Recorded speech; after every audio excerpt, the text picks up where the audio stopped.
Secretary, that can, did, can doing is really all here. I'm just a loud guy. Thank you all so much for having us here today. This is incredible. If you told me a week ago or a couple of years ago that I'd be standing here in the Indian Treaty Room talking to all of these folks that we've worked side by side with for years, I'd say it's crazy. A lot of folks told me that there's been a lot of history in this room.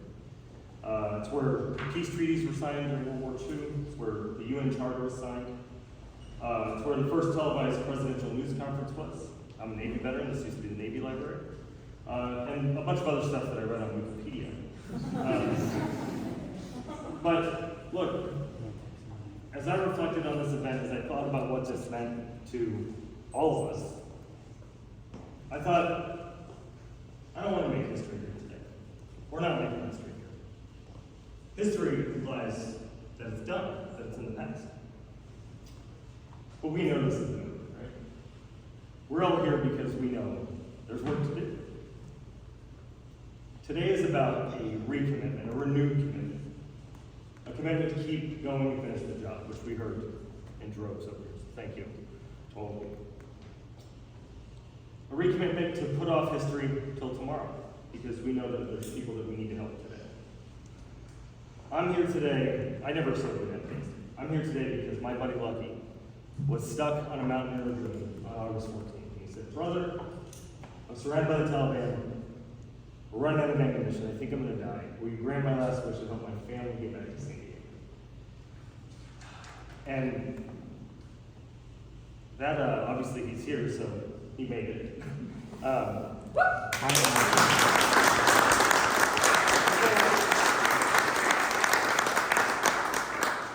Reflecting on that, reflecting on Lucky's journey, I started thinking a lot about journeys. I started thinking about the journeys that so many of our new neighbors took from Kabul to here, that a cross-section of America took from more than 20 states to make it here to the Indian Treaty Room, where so much has happened. I thought about the journey that we have ahead. Our next journey is to happiness. And then we're going to continue to work. Folks, this is a story about democracy. This is a story about a government by the people, for the people. The best example that I've ever seen of civic engagement. And that's why it works. Because all of you know what's going on the ground. And all of these folks over here need that help, need to understand the reality, absent the bureaucratic hurdles. There are so many people in this room that deserve to be called out. I can't call everybody out, but I can call a couple people out. One is March Bishop, who's an American here.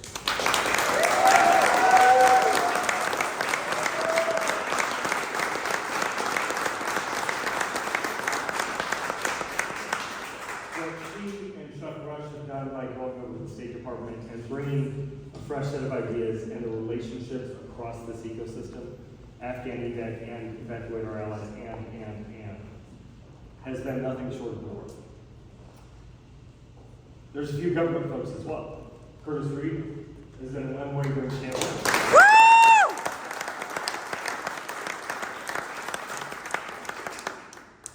And before we met Curtis, the only reason that we got to do this was Deputy Secretary, Ambassador John Ness. I can't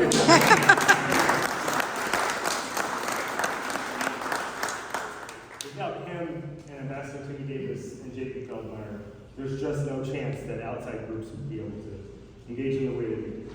So, look, I'm really glad to hear that we're not tying them up. This is not a culminating event. There's so many other folks out there that weren't able to be here today that deserve recognition, and we'll get it. And we know that's true because this isn't a culminating event. There's so much more work to do. There's so many more lives to save. This room is where the White House coordinated the early days of the act. And one day, America's work in Afghanistan will be just like the other events that happened, a part of history. But not yet. We still have work to do. We still have friends to help. And this isn't over until all of our promises